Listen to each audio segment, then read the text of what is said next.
The night shift at Blackwood Corporate Tower was always dull. The security guards, Ryan, Jake and Miguel, spent most of their time watching camera feeds, playing cards or cracking jokes to pass the time. The highlight of their shifts wasn't the eerie silence of the towering building or the occasional late-night worker.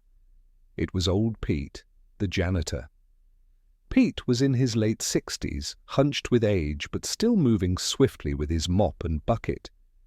He had sunken eyes, calloused hands, and a face that carried the weight of years gone by.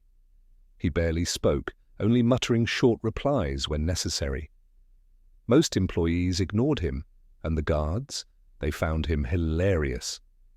"Man, he looks like he's seen a ghost," Ryan chuckled one night as Pete shuffled past them in the lobby. "Maybe he is a ghost," Jake smirked. "Dude's been here longer than the furniture, probably sleeps in the basement like a vampire." Miguel, usually quieter, chimed in. "You ever notice how he never talks about his past? I mean, does anyone even know where he came from?" No one did. Pete had been working at Blackwood for over 20 years, but no one seemed to know much about him. No family, no close friends, no personal belongings besides his worn-out janitor's uniform and a rusted keychain. Some swore he'd been there before the company even existed. One night, while reviewing old security footage for a routine check, Jake noticed something odd. The archives from over 15 years ago showed Pete, looking almost the same as he did now, mopping the floors in the exact same way. The same slow steps, the same vacant stare. Ryan laughed. "Damn, Pete doesn't age. Maybe he really is a ghost." But as the three of them continued watching the footage, something disturbing caught their attention. In one of the videos, a man in a suit entered the lobby late at night. Pete was in the background, mopping as usual. But as the man walked past, Pete suddenly stopped. His head turned slightly, and for the first time, his expression changed, a flicker of something unsettling. Then the video glitched. The next frame showed the man gone, vanished. Pete was the only one in sight, his mop gliding over the floor, erasing any trace of what had happened. Miguel frowned. "What the hell was that?" They rewound the footage, but the same thing happened every time. The screen glitched, skipping the moment when the man disappeared. Silence fell between them. The laughter was gone. For the first time, they realized something wasn't right about the old janitor.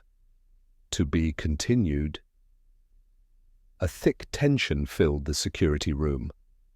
The laughter from earlier had vanished, replaced by an eerie silence as Ryan, Jake, and Miguel stared at the screen. "That doesn't make any sense," Miguel muttered, his eyes locked on the frozen frame of Pete standing alone in the lobby. "Maybe it's a glitch," Ryan said, though his voice lacked confidence. "Old security footage messes up all the time."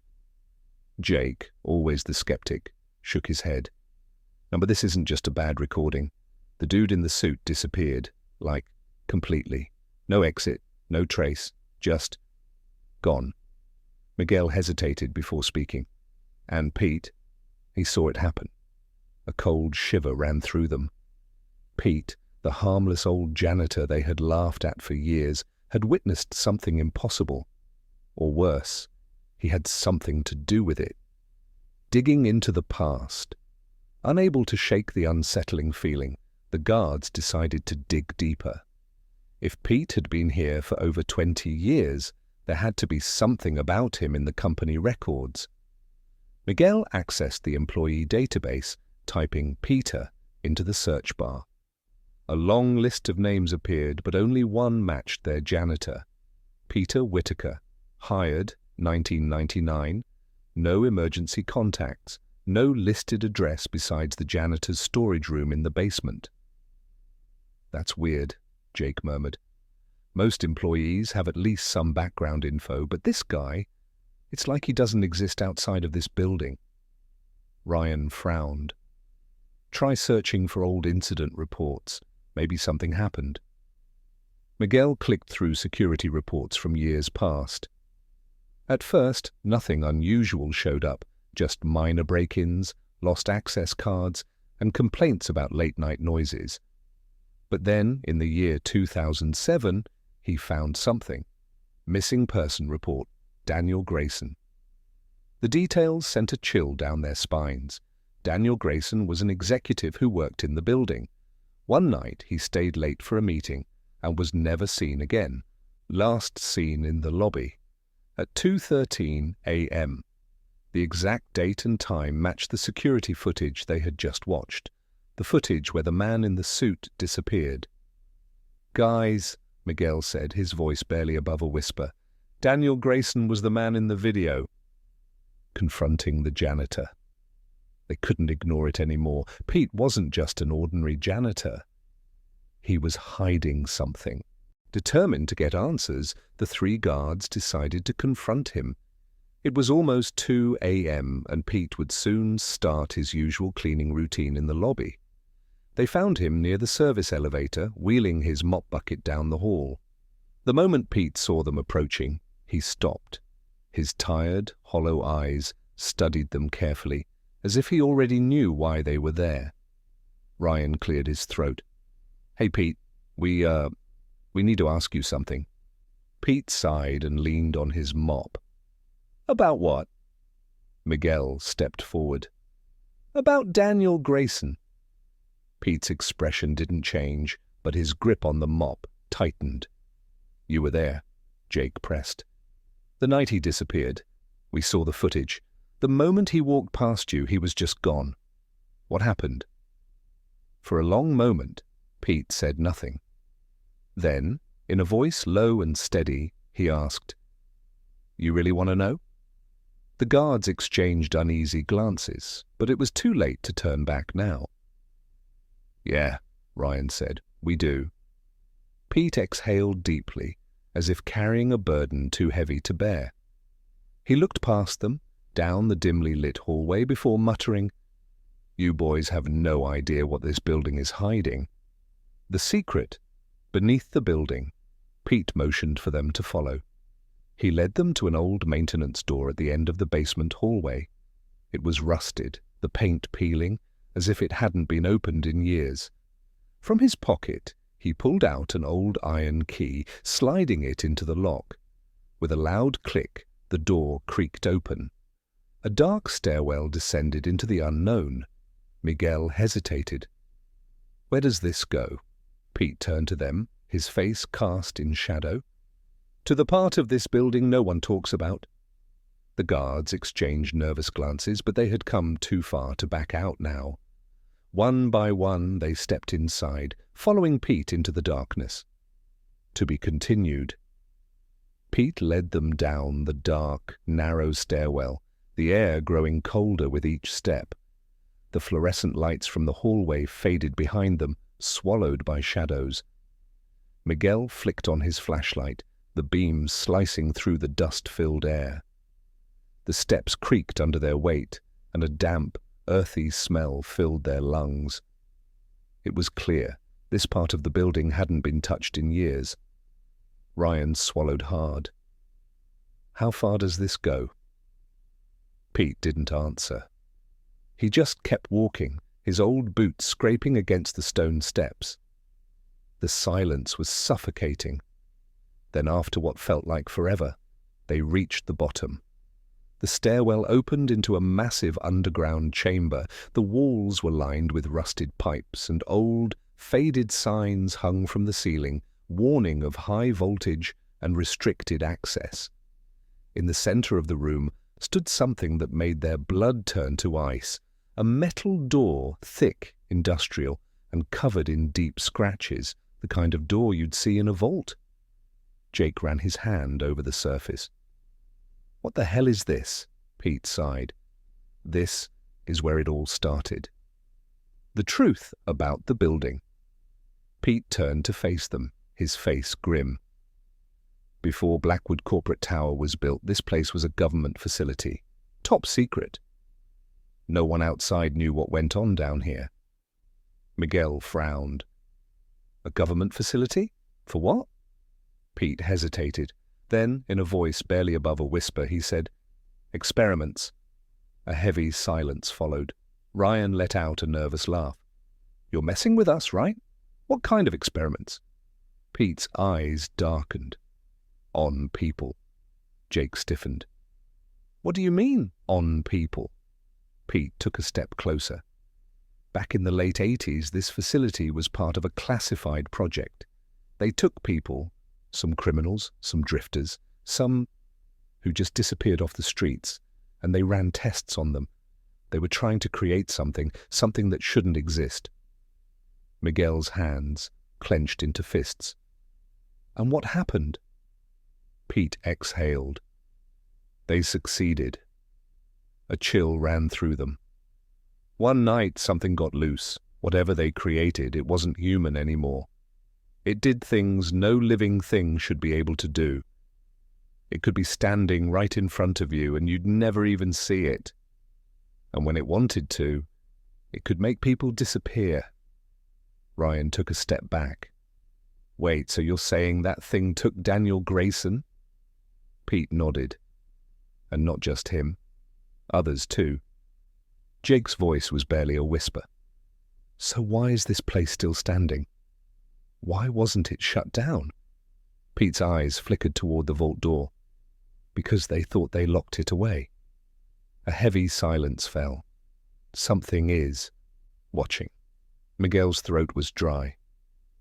"So, what's behind this door?" Pete hesitated. The last thing left of this facility, the thing they tried to contain, the thing they thought would never escape. Ryan stepped closer to the door, brushing off layers of dust. In the dim light, he noticed something scratched into the metal, words etched by hand. His stomach turned when he read them. "Don't open, it sees you." Jake shivered. "Okay, that's it, we're done here." But before they could turn back, a low sound rumbled through the room. A vibration, a whisper, just barely audible. It didn't come from Pete. It didn't come from any of them. It came from behind the door. Miguel's flashlight flickered. The temperature dropped instantly and a strange, metallic taste filled the air. Then a loud, echoing thud. Something had just hit the inside of the vault door. Jake jumped back. "Nope, nope, we're leaving." Pete, however, didn't move. His face was pale, his eyes locked on the door.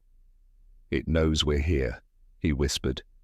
The whispering behind the door grew louder, words they couldn't understand, but felt deep in their bones. Miguel grabbed Pete's arm. "We need to go, now!" Pete finally nodded and they all rushed back toward the stairs. But just as they reached the first step, the lights went out. A desperate escape darkness swallowed them whole. Ryan fumbled for his flashlight, his hands shaking. "Turn them on! Turn them on!" The second his flashlight flicked on, he saw something move, a shadow shifting unnaturally across the floor. The whispering wasn't behind the vault door anymore. It was all around them. Miguel grabbed Pete. "What the hell is happening?" Pete's voice was urgent. "Run!" They bolted up the stairs, their footsteps echoing. The whispering turned into screeches, the air vibrating with a sound that didn't belong to this world. Jake dared to glance back, and immediately regretted it. A shape was forming in the darkness, tall, twisted, watching. Jake's scream barely left his throat before he turned and sprinted faster than ever before. They burst through the maintenance door, slamming it shut behind them. Ryan grabbed a nearby wrench and jammed it against the handle. Silence. The whispering had stopped. The hallway was normal again. Their chests heaved as they tried to catch their breath. Pete looked at them, his face tired but serious. "Now do you understand?" Miguel wiped sweat from his forehead. "Understand what?" Pete's expression darkened. "That's not just a vault down there." He paused. "It's a prison. And one day, that door won't hold it anymore." The silence in the hallway felt unnatural. It wasn't just the absence of sound, it was the presence of something else, lurking just beyond their perception. Ryan kept his back against the wall, his breath uneven. That wasn't real. That couldn't have been real. Miguel wiped his face with a shaky hand. Then explain what the hell just happened. Jake was still staring at the closed maintenance door, half expecting it to burst open. "Pete," he said, turning to the old janitor. "What the hell was that thing?" Pete sighed, his hands trembling slightly. "I told you, something that shouldn't exist." Ryan shook his head. We need details. No more cryptic warnings. What exactly happened here? What is down there?" Pete hesitated. He glanced at the door one last time before motioning for them to follow. "Fine, but not here. We need to go somewhere safe." Miguel frowned. "Safe from what?" Pete's eyes were dark. "From the thing we just woke up."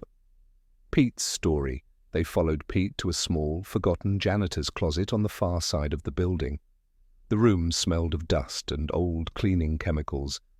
Inside, Pete pulled up a crate and sat down, rubbing his face like a man burdened by the weight of decades of secrets. "You want the truth?" he muttered. "Fine, but once you hear it, you'll wish you hadn't." The three guards exchanged uneasy glances. Pete exhaled deeply. Then in a slow, steady voice, he began. This building, was never meant to be a corporate tower. The original plans were for a research lab, hidden under the pretense of an office complex. The government had been conducting experiments for years in secret, but in the late 80s, things took a darker turn. Miguel leaned forward. "What kind of experiments?" Pete's jaw tightened. "Mind control, weaponized human consciousness. They were trying to create something beyond soldiers, beyond assassins, something that could see without eyes, hear without ears, and kill without touching." Ryan shivered. "That's insane." Pete gave him a cold, humorless smile. "Is it? You just saw proof with your own eyes." Jake's throat felt dry. "So, what happened?" Pete looked down, as if reliving a memory he wished he could forget. "Something went wrong. They had a test subject, a man. No records, no identity. Some say he was a war criminal, others say he was an innocent who was taken. No one really knows, but what they did to him changed him." Miguel swallowed hard. "Changed him how?" Pete's voice dropped to a whisper. "They broke him. But in doing so, they opened something inside him. His mind wasn't just his anymore. It became something else, something that didn't belong in this world." The room felt colder. Pete continued. "At first, they thought he was a success. He could predict things before they happened. He could speak without moving his mouth. And then he started getting stronger." Ryan exhaled sharply. "Stronger?" Pete nodded. "He could make people see things that weren't there. He could make them forget things they just saw. And then, one night, he did something they never expected." Miguel tensed. "What?" Pete's expression darkened. He disappeared, right in front of them, just vanished. No doors opened, no alarms went off. He was just gone. A cold chill ran through the room. "But he wasn't really gone," Pete whispered. "He was still here, watching, listening, and that's when the death started, the vanishing." Pete's voice became heavy with dread. One by one, the scientists started disappearing. First, it was the ones who ran the experiments, then the guards, then the janitors. No bodies, no signs of a struggle, just gone. Ryan wiped his sweating palms on his uniform. "So they sealed it?" Pete nodded. "They thought they could trap it. That's why they built that vault door. They reinforced it with metal, concrete, and something they called psychic dampeners, devices meant to block whatever energy he was using." Jake scoffed. "And that actually worked?" Pete hesitated. For a while, Miguel's stomach twisted. And now? Pete's eyes locked onto his. "You heard it yourself," he whispered. "It's awake again." A deep, suffocating silence filled the room. Then a sound, a faint, almost imperceptible whisper, coming from the hallway outside. Ryan turned pale. "Please tell me you guys heard that." Jake and Miguel both nodded, their faces ashen. Pete slowly rose to his feet. "We need to leave. Now." Something follows. They stepped into the dimly lit hallway. It looked normal, but felt wrong. The air was heavier, thick with something unseen. Pete led them toward the exit, his pace quick but controlled. "No sudden movements," he muttered. "Act normal, like we don't know." Miguel's heart pounded. "Don't know what?" Pete glanced at him, his face grave. "That it's watching us." Ryan's skin crawled. Every instinct screamed at him to run, but Pete's warning held him back. As they turned a corner, Jake suddenly froze. His face went pale as all color drained from his skin. "Guys," he whispered, his voice shaking. They followed his gaze. At the far end of the hallway stood a figure. Tall, motionless, featureless. It had no eyes, no mouth, but they knew it was looking at them. Miguel's breath caught in his throat. "Tell me you see that." Ryan's legs locked up. He couldn't move. Pete didn't look. He simply whispered, "Walk. Don't stop. Don't run. Just keep moving." The figure didn't move, but as they stepped forward, the lights flickered, and when they turned back, it was gone.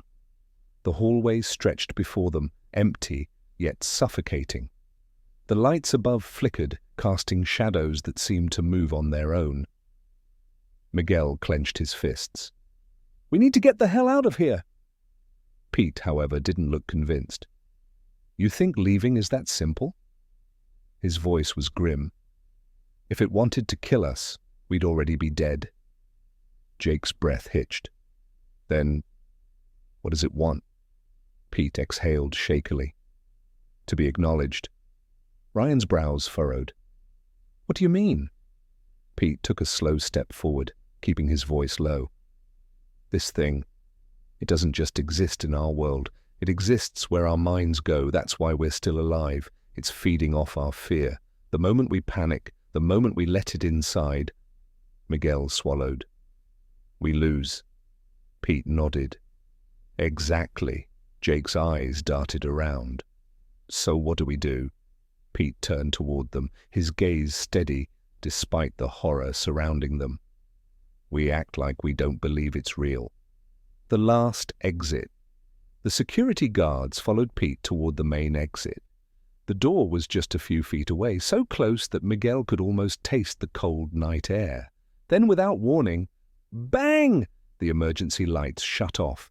Darkness swallowed them whole. Jake cursed. "No, no, no!" Pete's voice was sharp. "Hold your ground! Stay still!" A sound whispered through the darkness. Soft at first, then rising into something deep, guttural, and wrong. Miguel gritted his teeth. "I don't think we can ignore it anymore, Pete." A new voice joined them. Low, hollow, right behind them. "You never could." The air turned ice cold. Ryan spun around, but there was nothing there. The door was still in sight, but now it felt impossibly far, as if the hallway itself had stretched. Jake clutched his head. "Guys, I don't think we're in the same place anymore." Pete's face was grim. "We never were." To be continued.